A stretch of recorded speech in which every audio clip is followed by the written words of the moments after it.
नमस्कार, सितारों की दुनिया में आप सभी का स्वागत है। जब कभी भी घर खरीदने की बात आती है या फिर घर में वास्तु दोष की बात आती है तो सबसे पहला और अहम सवाल कम और भय ज्यादा जो हमारे मनों में रहता है वो ये कि साउथ फेसिंग घर जो है वो अच्छा नहीं होता। और सिंपल सा कारण है, हम सभी के मन में ये बैठा हुआ है कि साउथ जो है वो यम की दिशा है और इसी के चलते अधिकांशतः लोगों के मन में ये भ्रांति बैठी हुई है कि अगर आप साउथ फेसिंग घर में रहते हैं या आप साउथ फेसिंग घर खरीदते हैं तो वो आपके लिए अशुभ रहेगा, अनलकी रहेगा और अनवांटेड जो परेशानियां हैं वो आपकी लाइफ में इनवाइट करेगा। लेकिन ऐसा बिल्कुल भी नहीं है, क्योंकि एक साउथ फेसिंग घर जो है वो आपको नेम फेम मनी भी दे सकता है। जरूरत है तो सिर्फ वास्तु के सिद्धांतों को जानने की और साथ ही उनका पालन करते हुए अपने घर में आप जो बदलाव ला सकते हैं उन बदलावों को करने की। अब बात आती है सबसे पहले कि अगर साउथ फेसिंग जो डायरेक्शन है वो यम की होती है तो क्या सभी घर जो हैं वो सिर्फ नॉर्थ फेसिंग होने चाहिए या फिर ईस्ट फेसिंग होने चाहिए या फिर वेस्ट फेसिंग? अधिकांशतः जो रियल एस्टेट एजेंट होते हैं वो भी मुझसे ये सवाल करते हैं बहुत बार कि आरती जी ये साउथ फेसिंग घर है, बिकने में बहुत दिक्कत कर रहा है, तो क्या किया जा सकता है कि ये साउथ फेसिंग घर जो है वो फेवरेबल रहे खरीदने वाले के लिए और हम इसे आसानी से बेच सकें?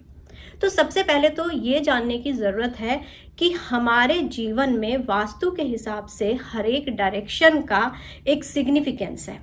आप किसी भी डायरेक्शन को अलग नहीं कर सकते। जैसे आपका ये पूरा शरीर है, इसमें हर अंग की एक अहमियत है, उसका एक उपयोग है और उसका बैलेंस होना बहुत ज़रूरी होता है कि किस तरह से आपकी बॉडी जो है वो अच्छे से मेंटेन है, आपके हाथ अच्छे से चल रहे हैं, आपके पैर अच्छे से चल रहे हैं, आपकी आंख अच्छे से चल रही है, आपके कान अच्छे से सुन पा रहे हैं। इसी तरह से जो घर है उसके अंदर जो वास्तु पुरुष है जो नीचे की तरफ मुख करके हमारे घर में बैठा होता है, उस पे ध्यान देने वाली बात यह है कि उस वास्तु पुरुष को भी हर एक दिशा से प्रेम है, हर एक दिशा का हमारे जीवन में एक उपयोग है। और आप अगर उन दिशाओं को समझ लेते हैं तो आपके लिए वास्तु को समझना और उसे अपनाना और हर एक डायरेक्शन से मनचाहे फल लेना बहुत ही आसान हो जाएगा। तो बात करते हैं साउथ फेसिंग के बारे में। साउथ की दिशा जो है वो यम की मानी जाती है, उसके जो उत्तराधिकारी हैं वो यम है। यम का नाम आते ही मृत्यु के देवता हैं, ऐसा हमारे मन में विचार आता है। शनि के अग्रज हैं। अब जरा ध्यान दीजिएगा इस बात पे कि शनि के अग्रज भ्राता हैं यम देवता। शनि क्या करते हैं हमारे जीवन में? कर्मों के आधार पर हमें फल देते हैं। न्यायाधीश है। न्यायाधीश कभी भी बायस नहीं होता। ठीक उसी तरह से शनि के अग्रज जो यम है वो धर्म की स्थापना करते हैं। और धर्म की स्थापना आप कब कर सकते हैं? जबकि आपका मन साफ हो, पवित्र हो, उज्जवल हो, आपको सही और गलत की पहचान हो और उसके आधार पर आपके अंदर निर्णय लेने की क्षमता हो। तो ये जो सारी खूबियां हैं वो यम के अंदर मौजूद होती हैं। इन्हीं खूबियों को अगर आप जान लेते हैं तो आप अपने घर को वास्तु परफेक्ट बना सकते हैं।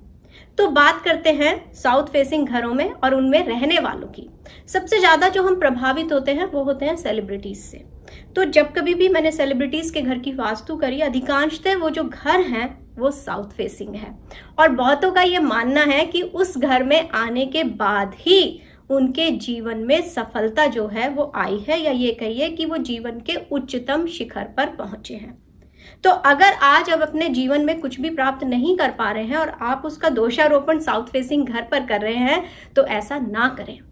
अपने साउथ फेसिंग घर की एनर्जी को बैलेंस करें, उसे यूटिलाइज करें और फिर आप देखें कि किस तरह से आपकी किस्मत जो है वो रातों रात बदल सकती है।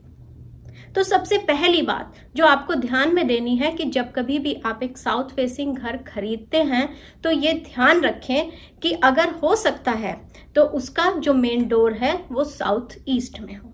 अगर आपका डोर साउथ ईस्ट में नहीं भी है तो जो दूसरी चीज आप कर सकते हैं वो ये कि जो साउथ की वॉल है उसे आप रेड पेंट करें। अगर आपको लगता है कि रेड कलर बहुत ब्राइट होता है और आप ऐसा नहीं कर सकते हैं तो उसका भी एक आप छोटा सा इलाज कर सकते हैं। वो ये कि आप साउथ की वॉल पर शाम के समय यानी जैसे इवनिंग होती है आप एक रेड कलर का बल्ब लगा के रखें, जिसे आप शाम होते ही टर्न ऑन कर दें और पूरी रात जो है उसको उस डायरेक्शन में, साउथ डायरेक्शन में जला रहने दें।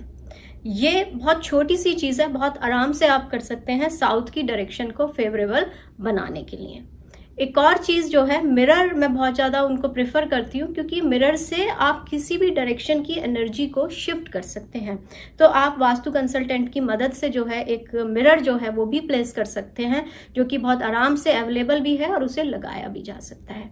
इसके अलावा आप ये ध्यान में रखें कि जब कभी भी आप साउथ फेसिंग घर में रहते हैं तो जो आपका साउथ का हिस्सा है वो बहुत ज्यादा खुला नहीं होना चाहिए। साउथ जो है जितना कम खुला हुआ होगा और आपका नॉर्थ जितना ज्यादा खुला हुआ होगा, उतना ही मनी का फ्लो जो है वो आपके घर में बना रहेगा। अगर आपका घर साउथ फेसिंग है और साउथ डायरेक्शन में कोई माउंटेन रेंज है या फिर कोई अपार्टमेंट बिल्डिंग है जो कि आपके घर से ऊंची है, या फिर आपके घर के सामने वाला मकान आपसे बहुत ऊंचा है, तो ये सब आपके फेवर में जाता है, क्योंकि यही साउथ की जो ऊंची भव्य इमारतें हैं या माउंटेन रेंज है वो आपके घर को कुबेर का खजाना बना देती हैं। यानी आपका घर जो है उसमें लक्ष्मी का स्थायी निवास हो सकता है।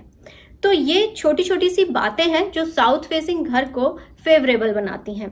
वहीं एक और चीज जो ध्यान देने वाली बात है वो ये कि एक जो बिजनेसमैन होता है, जो सफल बिजनेसमैन होता है, उसकी एक टेंडेंसी होती है कि वो रिस्क लेना जो है वो प्रिफर करता है, बड़े खुले दिमाग से वो रिस्क लेता है। तो अगर आप एक बिजनेसमैन हैं तो भी ये घर आपके लिए फलदायी साबित होगा।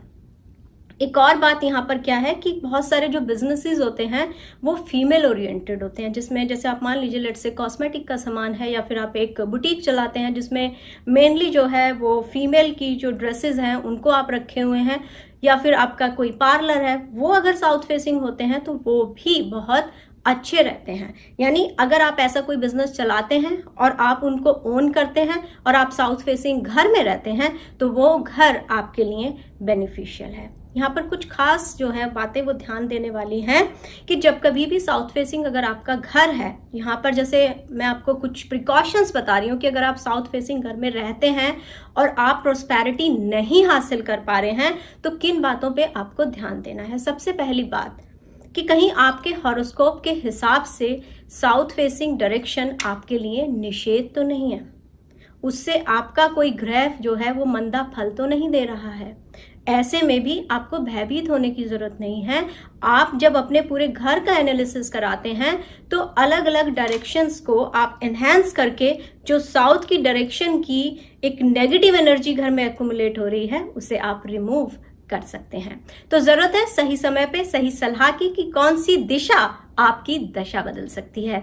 आपको ये वीडियो कैसा लगा वो आप मुझे जरूर कमेंट करके बताइएगा, और साथ ही ये भी बताइएगा कि कौन से ऐसे सवाल हैं जो आपके मन में वास्तु को लेकर एक भय पैदा करते हैं, या फिर एक जिज्ञासा पैदा करते हैं, या फिर आपके मन में एक अनसुलझे से पहलू लेकर के आते हैं। मेरी कोशिश रहेगी कि अपने वीडियो में मैं आपके सवालों को शामिल करूं।